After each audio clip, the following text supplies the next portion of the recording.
Audio Jungle.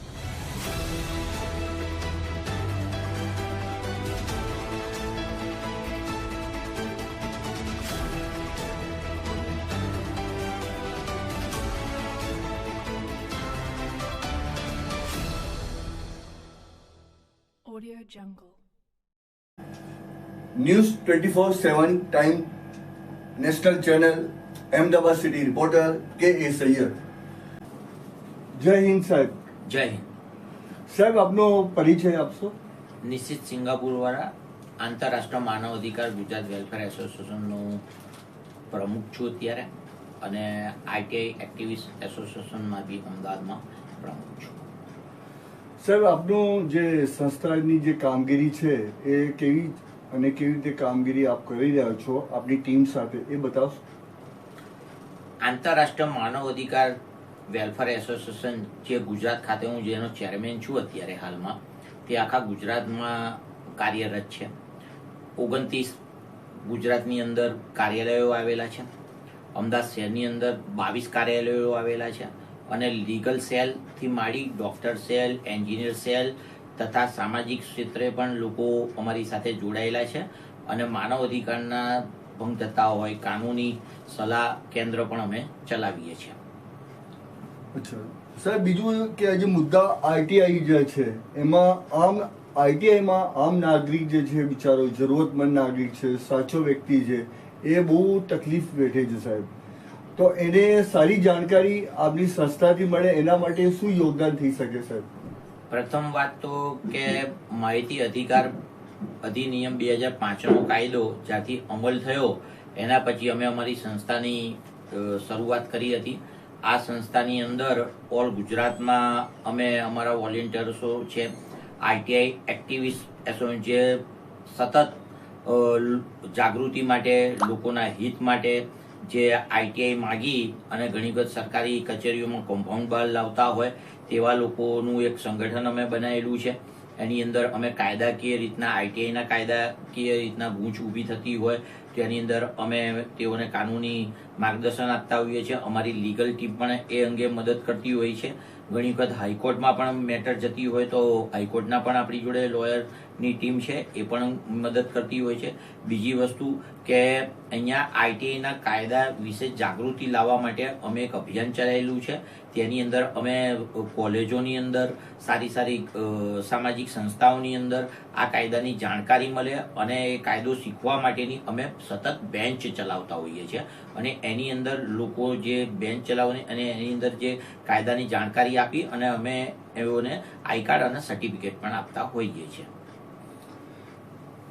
સાહેબ, મધ્ય વર્ગનો જે વ્યક્તિ જે છે, અને ખાસ કરી સાહેબ વિધવા સહાય જે યોજના છે અને સિનિયર સિટીઝન માટેની યોજના છે, બીપીએલ કાર્ડ છે, તો એમાં સાહેબ જે મહેસૂલ છે કે તલાટી છે કે ભાઈ આપણે મામલતદાર કચેરી છે, ત્યાં જે સંસ્થાના સાથે કેવી કામગીરી કરી આમ નાગરિક બિચારો જે છે એને ખબર પડતી નથી સાહેબ।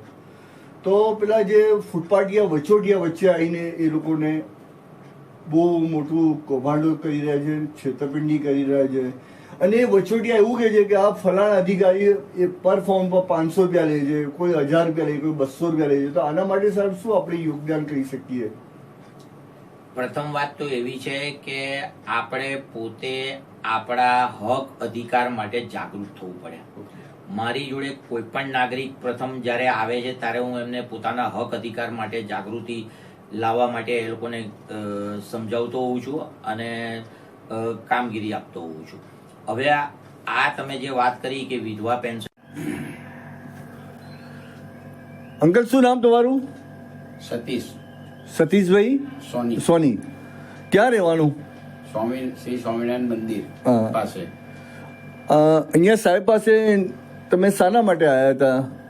સાહેબ માનવ અધિકારમાં આપણે આંતરરાષ્ટ્રીય માનવ અધિકારના ચેરમેન અને આરટીઆઈ એક્ટિવિસ્ટના સાનિધ્યથી મારી પાસે જે બનાવને ઘટના બની હતી ગેરકાયદેસર અને કાયદા વિરુદ્ધની, તેના માટે એમની પાસે સલાહ સૂચન અને મદદરૂપ થાય એવી આશા લઈને આવેલો, અને એ આશારૂપ મને છે ને ન્યાય મળે એ રીતની મને સલાહ સૂચન મળેલી છે।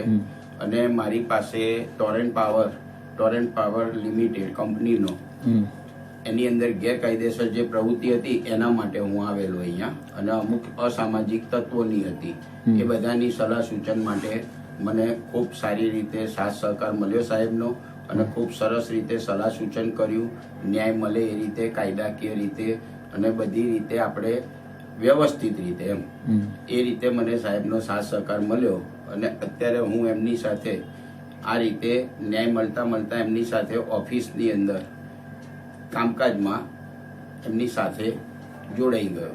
એટલે કાકા તમે રિટાયરમેન્ટ થઈને આ પર સેવા કરો છો અમને સાથે રહીને? હા, સાથે રહીને સાહેબની સાથે કાર્યવાહી કરીએ છીએ.